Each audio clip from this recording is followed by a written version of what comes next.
పహల్గామ్ ఉగ్రదాడి తర్వాత భారత్ పాకిస్తాన్ మధ్య ఉద్రిక్తతలు ఇప్పట్లో తగ్గేలా కనిపించడం లేదు.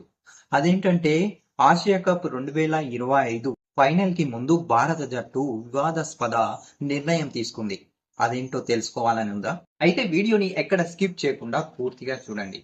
క్రికెట్ రూల్స్ ప్రకారం, క్రికెట్ సాంప్రదాయం ప్రకారం ఫైనల్ మ్యాచ్ ఆడే ముందు ఇరు జట్ల కెప్టెన్స్ అంటే Indian cricket team captain Suryakumar Yadav, Pakistan cricket team captain Salman Ali ఆగ్రా ట్రోఫీతో కలిసి ఫోటో షూట్ చేయాల్సి ఉంటుంది. అయితే మీడియా రిపోర్ట్స్ ప్రకారం టీమిండియా పాకిస్తాన్ తో ఫోటో షూట్ లో పాల్గొనడానికి ఆసక్తిగా లేదని ఇన్ఫర్మేషన్ ఇచ్చారంట.